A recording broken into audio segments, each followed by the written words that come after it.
Good evening, good morning, good night to everyone watching this transmission. Welcome to another Australian housing wrap up. And what the heck is going on? There's so much going on. I've been following the Australian dollar since early this afternoon when the markets opened Monday morning. It's still Sunday night here in Canada where I'm at. I'm Western Seaboard time, so it's still not even, we're still 2 hours shy of Monday morning, like aka midnight here for Monday morning. So I've been watching this for about an hour and a half. Oil's taking somewhat of a dip, and it was sitting at 50, I think it was 54 or 55.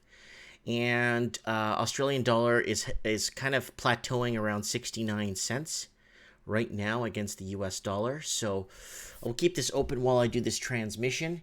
All right, don't forget, guys, to join Minds, and join Minds right now, guys. It's the alternative to Facebook, and it's non-censored, and everything's on here, guys. Come on down, check it out, minds.com. And no, I have no affiliation with them. It's a free commercial. I love these guys. I like their system. You get paid tokens, crypto tokens for when more people see your stuff and share your stuff. This thing's phenomenal. Come on minds.com, add me, Mike Martins, and I'd be very happy to answer any of your questions on there. Message me. Anybody can message me on there. All right, and channel, don't forget to subscribe to the channel. And if you can, guys, my channel's dying here on YouTube, unfortunately. The switch has been flipped. I'm losing more subscribers than ever, and my views are still there, but subscriptions are going down big time. And a lot of people are telling me that they're being unsubscribed from my channel. Like, I get emails every day from people. I don't know what's happening. I even wrote a letter. I took a screenshot and messaged YouTube about it. So share my videos. Go against the grain, guys. Go against the grain. Anyways, experts reveal big problem with tomorrow's interest rate cut. So interest rates have cut. So this is a post-diction. This is not predicting, it's a post-diction, because we are already in tomorrow in Australia. If experts are to be believed, an interest rate cut is coming on our way tomorrow. But those experts are also divided over whether that historic decision would be a good or a bad thing. Well, I'll tell you right now, it's a bad thing. The more you lower rates, the more value you take away from the next generation, and basically taking money out of people's pockets is what you're doing, because money tends to go worthless when you don't have a good, strong interest rate, to back your economy. And when your economy is backed by housing, and your housing is pegged to your economy and GDP growth, and you're not fabricating or exporting or producing, your country is in a heck of a lot of trouble. Many expect the cut to be followed by another later in the year, and some also now, suggesting that a third cut is likely by the end of 2019 to help kickstart our slowing economy. No, it's to help kickstart this Mickey Mouse housing crisis, and this Mickey Mouse 16 times my income to buy a house. Whatever, like, and I said in my other video, what about those real estate agents? Oh, if you don't buy now, you will forever be bought out of the market. Gulo. Suggested a third cut is likely. Yeah, keep cutting it, keep stealing people. So they artificially lower interest rates to shelter against a crash in 2007 and 2008, and they should have let everything go and reset the button and start, instead just completely kick the can down the road. It's become a nightmare down under, and New Zealand is the same thing, and all these magic tricks by the government, and interest-only mortgages, first-time home buyers loans, and let's do this and let's do that. We need governments out of the banking system. Okay, we need, and then the Royal Commission went in there, started sniffing around some books, and the amount of garbage that was in there. You don't need another government entity in there. You need like a private company for the citizens, backed by the citizens, to go in there, start sniffing around the books, and find out what really is going on. Right?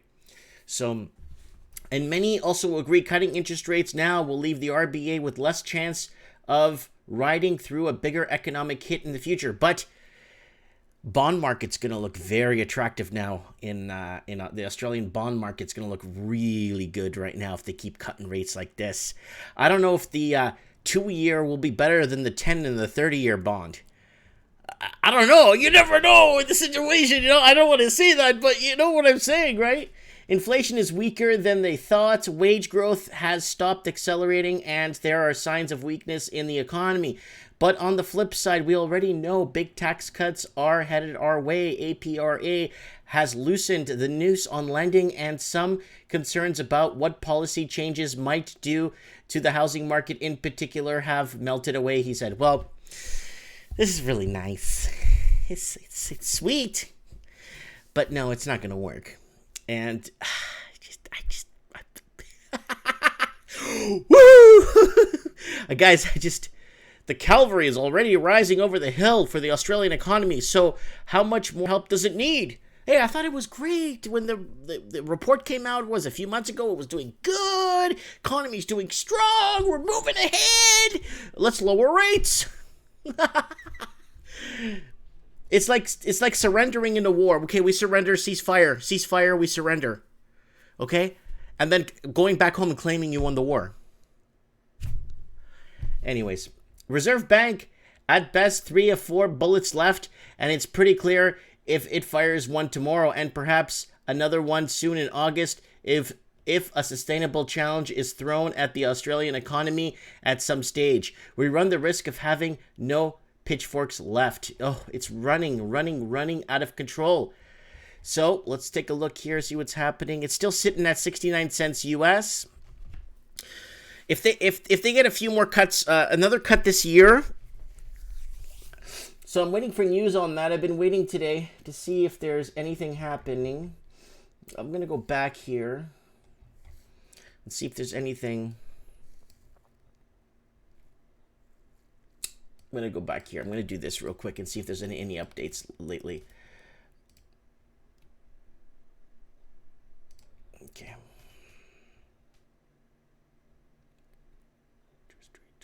First rate from 6 hours ago. Oh, so it might be Tuesday Australia time. Okay, so it might be with rate cuts and the risk of a recession ahead. Can Australia's economic run of luck? Yeah, it's not gonna fly, guys. Rate cuts, real risk of recession ahead. You're not gonna fix the problem. So let's go back to a little bit. I had an article. Damn, I think I closed it. So whenever you lower rates, asset bubbles just go up. It makes lending cheaper. People borrow money cheaper, and they could borrow more money because it's easier to pay back. But in the end, I can't believe they're building a bubble on a bubble. What they're doing is phenomenal. It's like you got one problem, okay? Instead of telling the truth and resolving the matter and shaking hands and taking the consequences, they're building another bubble on top like this. And that's what they did in the UK. In London, it's like bubble and then bubble. It's bubbles, like all these coal sores growing up on top. You know what I'm saying? Australian dollar remained within target range last week, dipping as low as 0.68 and a high of 0.69. Unfortunately, local data disappointed with building approvals falling along the private capital expenditure. Building approvals falling? I highly doubt that. I think building approvals have been approved. I think that builders are walking away.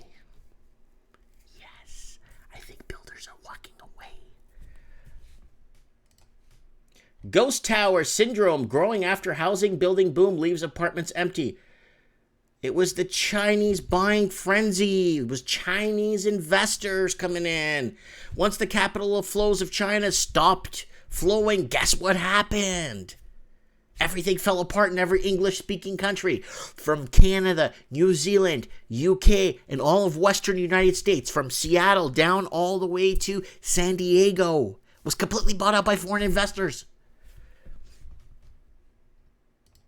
They're popping up in record numbers, creating a wealth of choice for prospective buyers and renters. There's a lot of apartments, townhouses, houses, villas, like units. But many have been sitting empty for months and months, just waiting for someone to move in. These are remarkable conditions, and really we do have the spectre of the ghost tower emerging in the Sydney market. Figures from My Housing Market show the extent of the problem.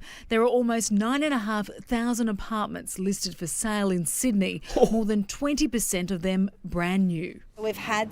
Yep, because now you're getting the pre-builts coming onto the markets, ready to go, and people walking away from deposits. Woo! And then you got all this happening. Oh, this is... So... Yeah, so let's lower rates, and this might attract more. No, people don't make enough money. People don't make nearly enough money to afford anything in these cities anymore. Some sales that show us that the market has depreciated, and our owners are now trying to, be more competitive.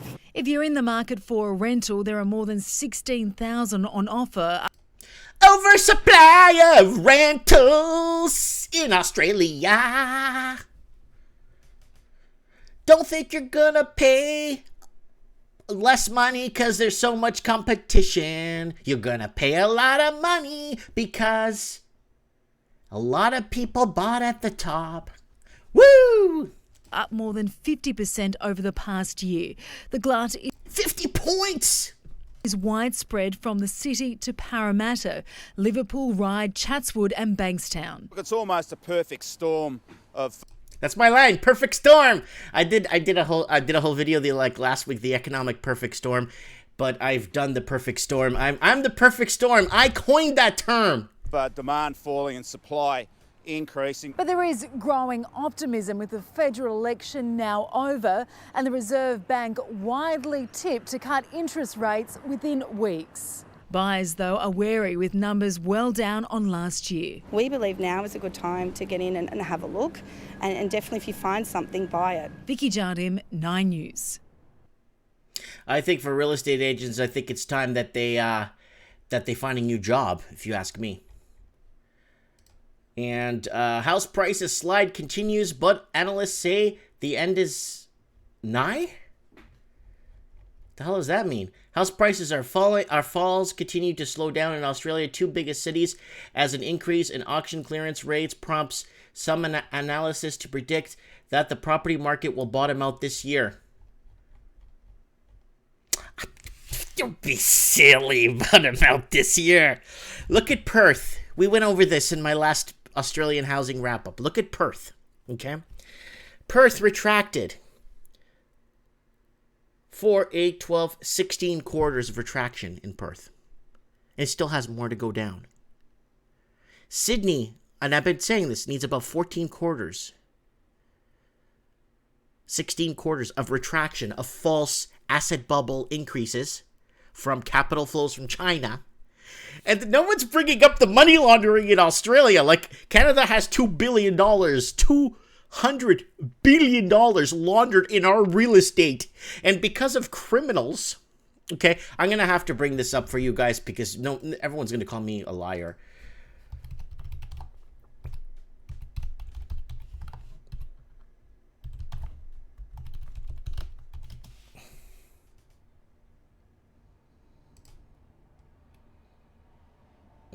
Let's see if I could find it here.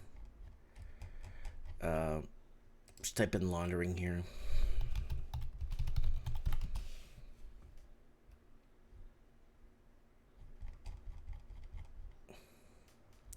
Canada would be in a recession without money laundering.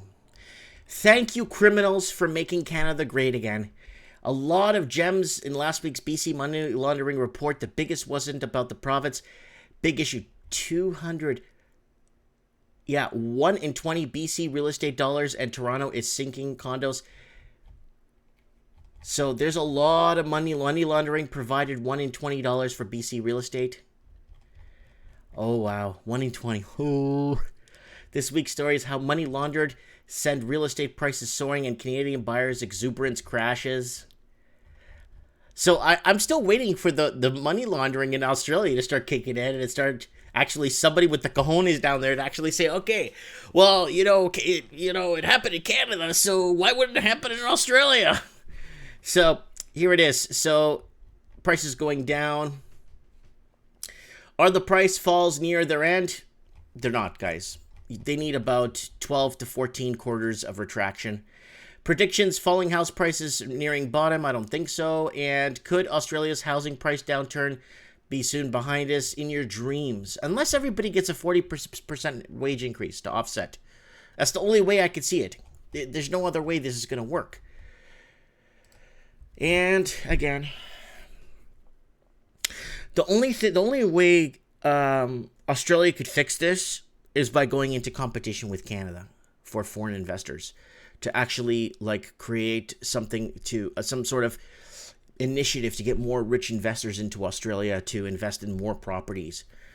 But with the capital flows of China pretty much at zero or pretty much strapped back, and with the new social credit score in China, a lot of citizens are worried, right? So that's the only way I could see it working, is to bring in lucrative, rich investors. But I really want to know about the money laundering. If there's any money laundering in Australia, I want to know, man. Everybody wants to know. What is it? Just what, you telling me it's just Canada? 1 in 20 bucks.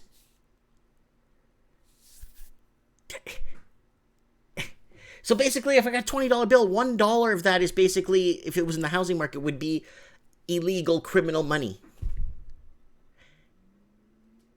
If I had $100, it'd be 10 bucks of that 100 would be illegal money in that pot.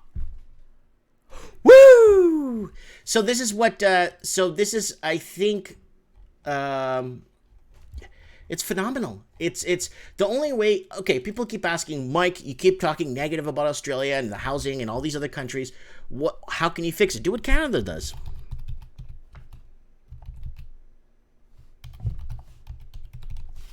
This is the only way it works. In Canada, we got this going for a good long while because of this. Again, Canada wants more Chinese and tourists and immigration. Canada was competing for the richest people to come in. And this is how basically we're in this huge problem right now. You know what I'm saying? Right here, Canada wants 500,000 per year, but opening more visa offices will help Canada to compete for more Chinese workers, students, and lucrative tourist business. We don't even have jobs here, so I don't even know how that's going to work. It's the biggest market in the world. They spend a lot of money, and it's a great investment for Canada is what it is. And attracting international students, including China. So this is what they did in Canada to keep this going. But then the second the capital outflows from China stopped, boom, everything came to a stop in every English-speaking country. It came right to a halt, screeching halt. You know what I'm saying? I have nothing against Chinese people or anything. My ex and my ex before that, they were Chinese. I have no problems against. They're hardworking people. There's a lot of good people in the culture and all that. It's the whole regime thing and what they're trying to do, the Communist Party, and what they're, you know what I'm saying, and what they've been doing to Western countries for the last 15, 20 years, you know. But it's our fault for giving them our jobs. So you kind of have to look at both sides of the coin too. You know what I'm saying? Let me know what you guys think in the comments below. I would like to know if you're down under, what is going on down there. I'm keeping an eye on things. The only way they could do it is by getting more rich investors in the country, because the locals can't do it. The locals just don't make enough cake to get into that market. Especially, a lot of people just don't have two nickels to rub together. I spoke to a guy who lives like north of Sydney, northeast of Sydney. And he's been sleeping rough, he says, for a while now. And he has a janitorial job. And he has another job giving music lessons. He's in his 40s. And he basically tries his best to keep things rolling, right? And he basically has a gym membership. He uses the gym every day, showers, shaves, gets dressed, and uses the laundry, he said, and to keep his stuff flowing. And the guy works, you know, in a really good. He can't make ends meet. You know, and he does anywhere from 8 to 16 music lessons a week. He's got about 11 solid full-time students, and janitorial works. His work is cut back a few hours, but he's still on 4 days a week now. He just can't make ends meet. So he says he's sleeping rough, and I really feel for him. He watches me at the library, he says, mostly at the library. And yeah. Let me know what you guys think. I want to know what you guys think. I really want to know what's happening. You know what I'm saying? I really would like to know, because people are like, Mike, why are you so fascinated or so infatuated with Australia? I'm not. Because whatever happens there, it's a blueprint for Canada, and it's a blueprint for the UK, and it's a blueprint for the Western United States that got completely bought out by foreign investing. Something needs to give here. Like, this is a slippery slope we're on, guys. And I'm not trying to be, ooh, Mike, he's trying to scare people on his channel. I'm not. I just want to, people want to know what's going on. People are sick and tired of this. Guys, if you want to support this transmission, please go ahead and share a video. My channel is dying. I'm losing more subscribers than I'm gaining. And my views went basically from blowing up and doing well. And views are there. I'm still getting views, but they're trickling downwards. And a lot of people are complaining that they're not finding me anymore. And yeah. Let me know what you guys think in the comments below. Thanks for watching, and you guys have a great time. And I'm going to keep an eye on this Australian dollar for now. And it'd be nice to know what they do about this. I just, more magic potions. More magic tricks. More smoke and mirrors. It's not going to work. Even the best economist in the planet wouldn't figure this out.